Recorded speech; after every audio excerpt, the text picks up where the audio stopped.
था उसको कबूल नहीं था, इसीलिए 1948 के अंदर उन्होंने इस मुल्क के ऊपर हमला किया। फिर उसके बाद 65 के अंदर उस वार को अगर देख लें तो उसके पीछे भी असल जो कहानी थी, असल जो हक़ाइक़ थे वो यही थे कि हम इस मुल्क को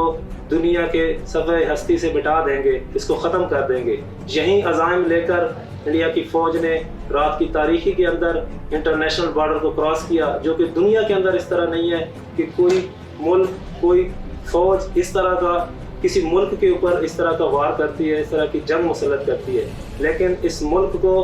ख़त्म करने के लिए ये अज़ाइम लेकर वो 65 की वार के अंदर आए। और फिर इसके बाद उसी दिन से लेकर जब उनको ये शिकस्त हुई, उनको जब ये शिकस्त का मुंह देखना पड़ा, तो इसका बदला लेने के लिए ये एक लंबे अरसे से इस काम को शुरू किया गया। ये कोई 2, 4, 5 या 6 माह की बात नहीं थी, ये 65 से वो शुरू हुए और उन्होंने इसके अपने उस शिकस्त का बदला लेने के लिए वो ये काम करते रहे। फिर उसके बाद बहुत सारी चीज़ें ऐसी हैं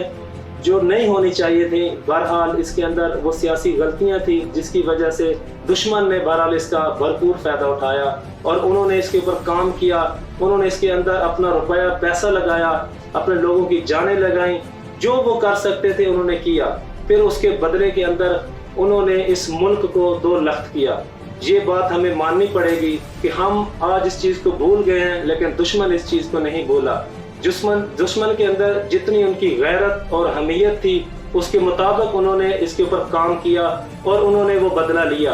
आज हमें देखना है कि हमने कितनी तैयारी की है और हम इसके ऊपर अपने आप को कितना रीऑर्गेनाइज कर सके हैं और हम इसके ऊपर क्या आज चाहते हैं कि वाकईतन जो दुश्मन हमारे साथ कर रहा है क्या हमारी भी उसी तरह से तैयारी है, या कल कहीं ये ना हो खुदा ना खास्ता कि फिर से वो ये अलहदगी की तहरीकें, कभी वो सिंध देश के नाम से वो इसको सपोर्ट करते हैं, तो कभी वो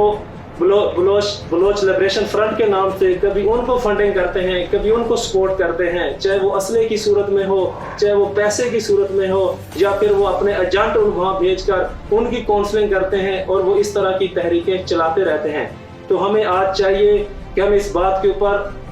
यकसुई के साथ हमें काम करना चाहिए कि दुश्मन के जो अज़ाइम हैं हमें उनके नापाक अज़ाइम को मट्टी में और खाक में मिला देना चाहिए जो वो इस मुल्क के खिलाफ रखते हैं। चूंकि उनका जो अखंड भारत का नजरिया है असल में वो उसको पाए तकमील तक पहुंचाने के लिए वो सारे हथकंडे इस्तेमाल कर रहे हैं। हमें चाहिए कि हमें दुश्मनों की साजिशों से और दुश्मनों की जो प्लानिंग है उसको किस अंदाज के साथ हम नाकाम कर सकते हैं। हमें अपने इर्द गिर्द भी देखना चाहिए, हमें दुश्मनों के इन हथकंडों से चौकन्ना रहना चाहिए कि जो माजी में हमसे गलतियां हुई हैं,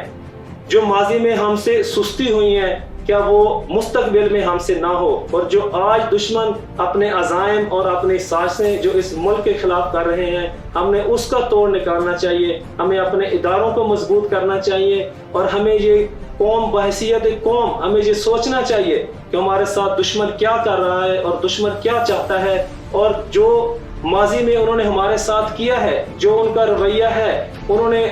वो जो कर सकते थे उन्होंने वो किया। आज हमें ये देखना चाहिए कि हम उसके खिलाफ कितनी तैयारी करके बैठे हैं और हम आज ये अज़म करें कि जो उन्होंने हमारे साथ किया हम इंशाल्लाह उसका बदला भी लेंगे और इस पूरी दुनिया के ऊपर जो आलम इस्लाम का गलबा है और पूरी दुनिया के अंदर उसके अंदर हमारा क्या किरदार होना चाहिए। तो हमें इन हक़ाइक़ को देखना चाहिए कि जो 65 के अंदर 71 के अंदर जो हमारे साथ दुश्मन ने किया क्या हम उसका बदला लेने के लिए आज अपनी पूरी तैयारी कर रहे हैं या नहीं, हमें इसके ऊपर ज़रूर सोचना चाहिए।